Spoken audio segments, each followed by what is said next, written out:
don't go into impossible houses. With the Halloween season approaching, I decided to get this warning out to everyone I could reach. If you ever come across a haunted house that shouldn't be there, don't go inside. This haunted house pops up between two other houses you already know. It won't be squeezed in like someone built a new house in the middle of the two plots, but rather, it'll fit in like the whole place was designed that way. It'll be as if the street had always been a few hundred feet longer than you remember. If such a house appears out of nowhere, do not approach it, do not knock on the door, and whatever you do not cross the threshold. Once you do, your fate is sealed. Unfortunately, no one gave me this warning when I was a kid. Maybe it was new, or perhaps there just weren't many survivors back then. Whatever the case, no one warned me, so when I went up, knocked on the door, and shouted, "Trick or treat," I did not listen to the small doubt in the back of my mind that told me to run away. Now, every year, I have to go back to that living nightmare. After all, I'm on the expected guest list now, and if you don't show up at the haunted house on Halloween night, the house comes looking for you. And from what I've heard, it's much, much worse if you force its hand. The years have somewhat blurred together, but I still remember the first time all too well. I sometimes curse myself for not listening to my doubts when I walk up to that place, but to be fair, as well decked out as this house was, any kid would expect to get a bag full of loot. The owner clearly went all out. There were realistic tombstones out front of open graves, with names like Timmy and John dated for that very day. Some people in spooky costumes carried body bags out to fill some of the graves.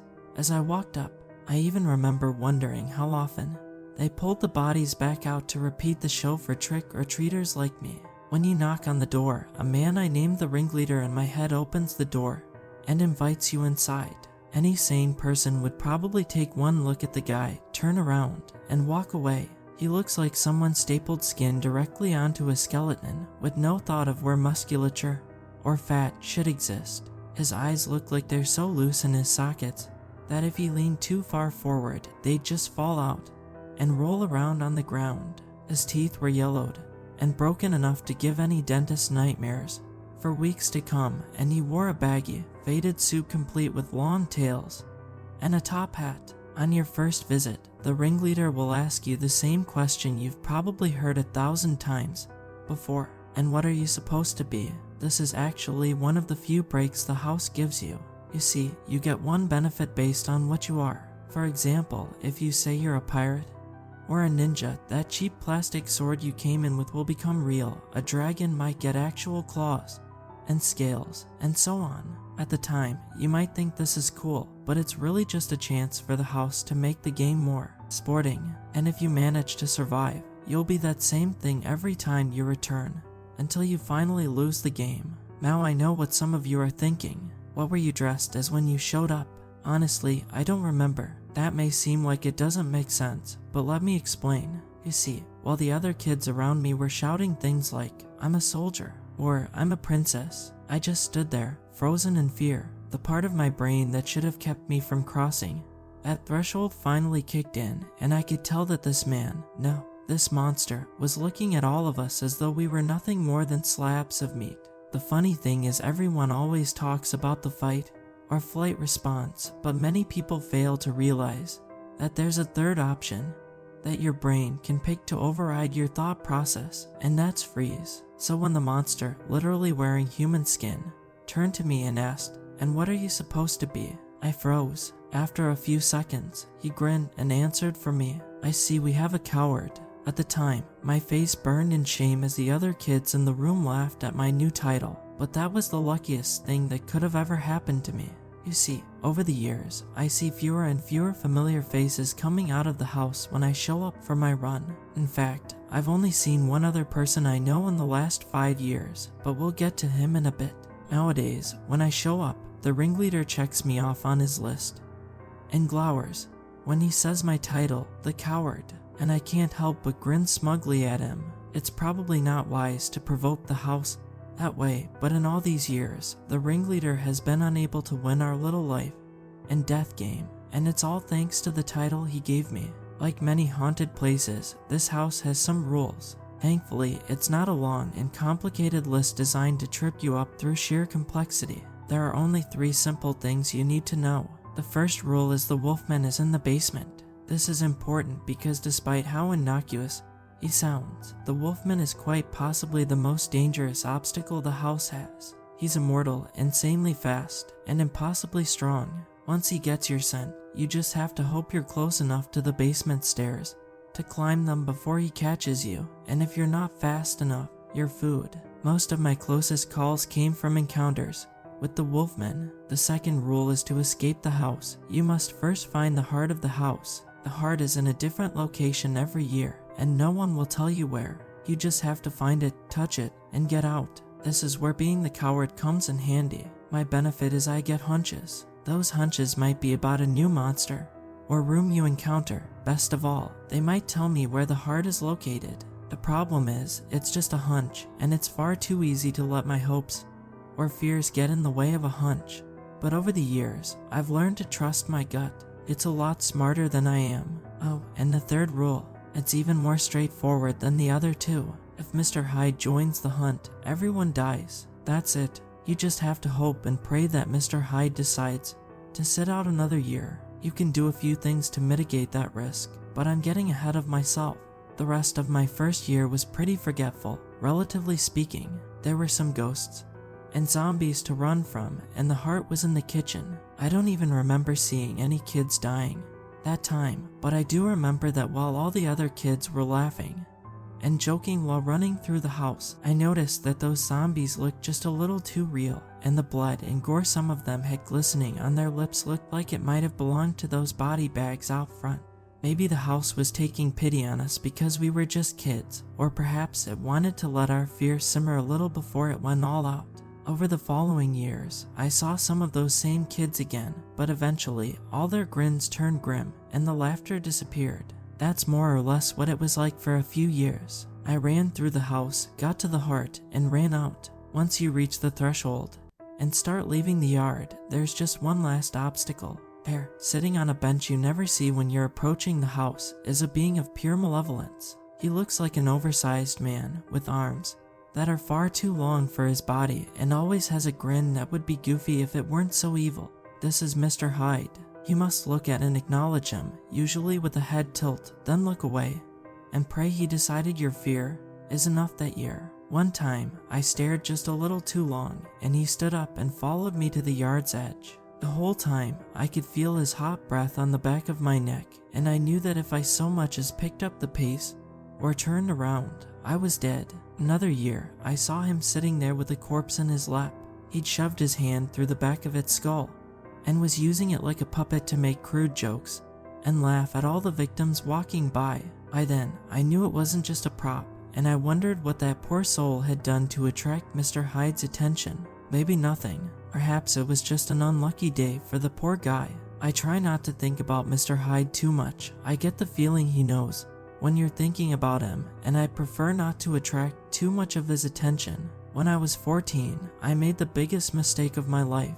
My mom told me to take my little brother, 9 at the time, out trick-or-treating. No matter how much I protested or told her I had something important to do, she wouldn't relent. So eventually, I gave up and took him. Sure enough, the house showed up partway through our little adventure. I remember looking my brother in the eyes and telling him, "Stay out here. I have to take care of something, and you don't want any part of it." "Okay, of course," he nodded. When I got inside, the ringleader started checking us off the guest list. After I introduced myself as the coward, I heard an all too familiar voice say, "I'm a wizard." Looking down in horror, I could see my kid brother standing there, grinning like the idiot he was. I tried protesting. No, he's not supposed to be here. Let him out right now."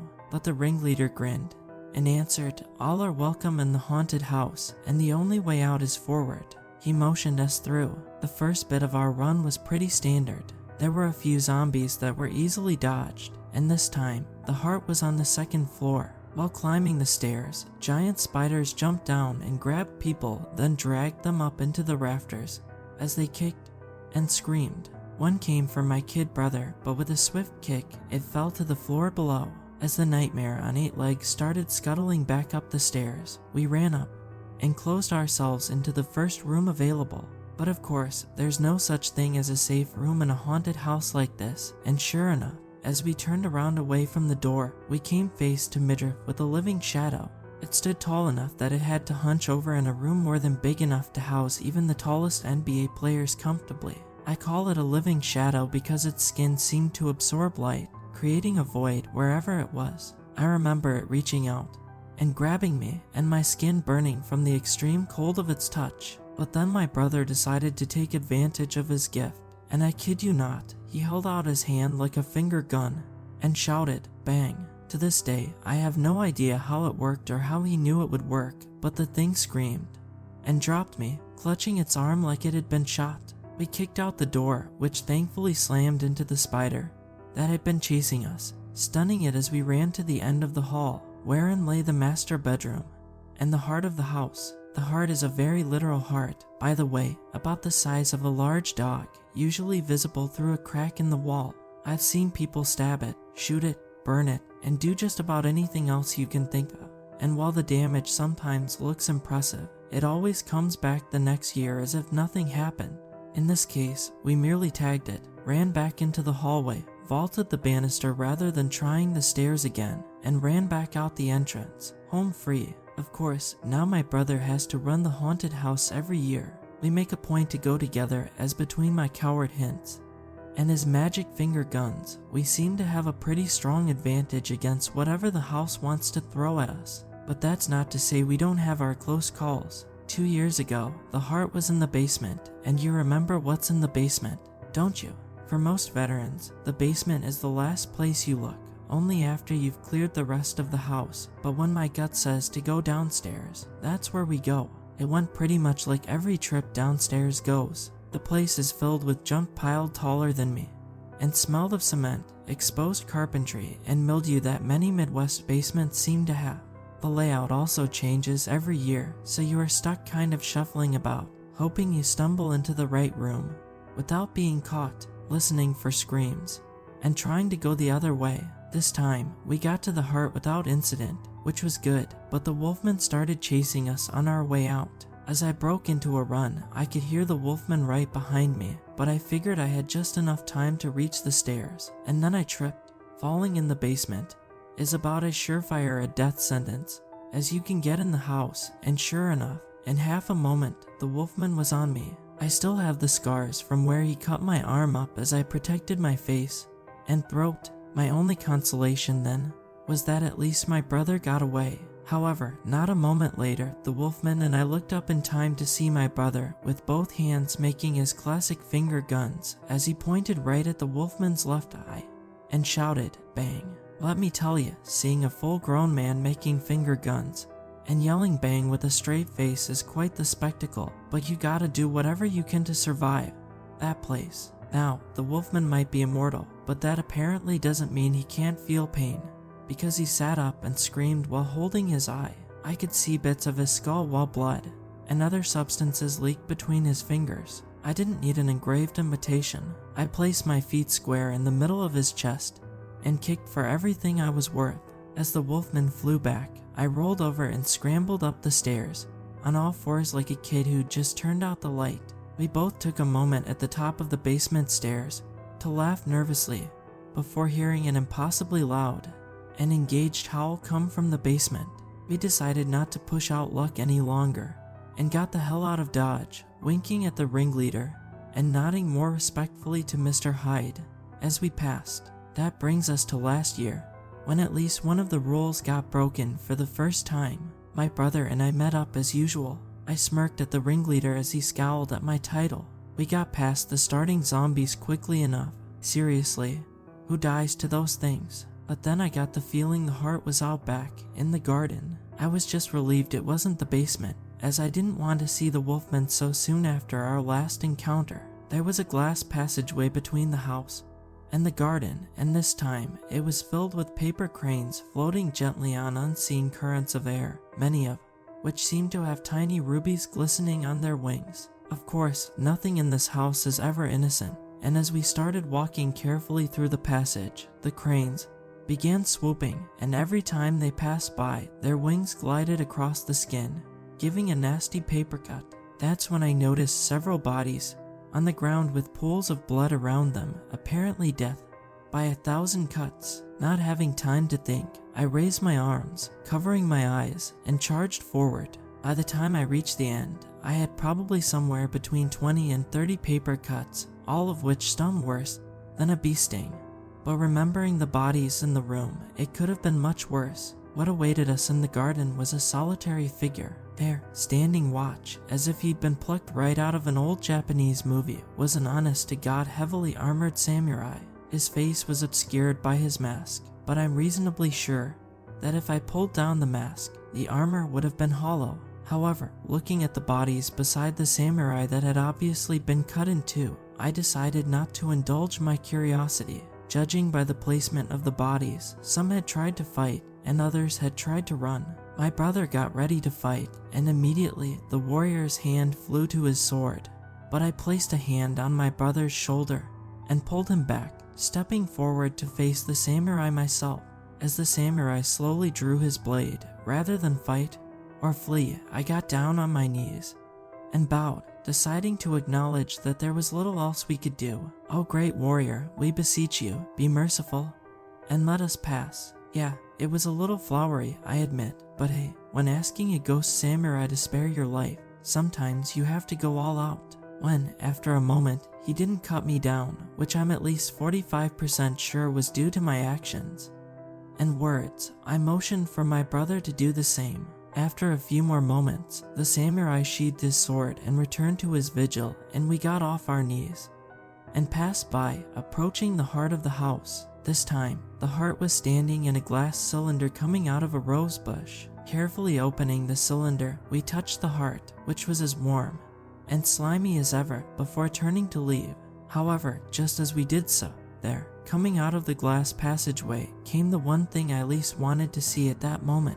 The wolfman. He looked a little different than I remembered. Half his face was rotted away, leaving his skull exposed. He had maggots wriggling and writhing in the empty socket that had once housed his eye. His teeth and claws were covered in the blood of whoever had been unfortunate enough to get between him and his goal, and judging by the glare of his sole functional eye, we were that goal.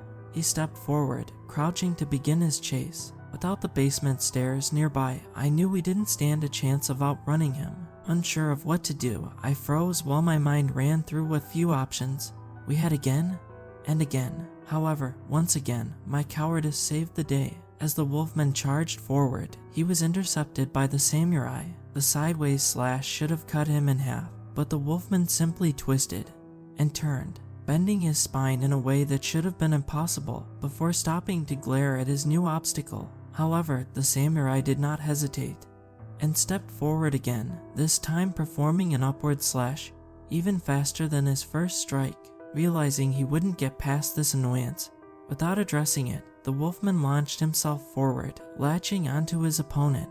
The two fell and grappled in the dirt, and we took the opportunity to run past. When the wolfman reached out to us, the samurai took his smaller blade and plunged it into the wolfman's side, and their combat resumed. Running through the passageway, all the paper cranes were mangled and torn, lying on the ground, no longer a threat. Once inside, we could see the zombies in the house, all torn to pieces. Running into the entranceway, the ringleader was just plain missing. Then we were outside and free. We took a moment to catch our breath, but when I looked up to acknowledge Mr. Hyde, I realized he was also missing from his usual seat.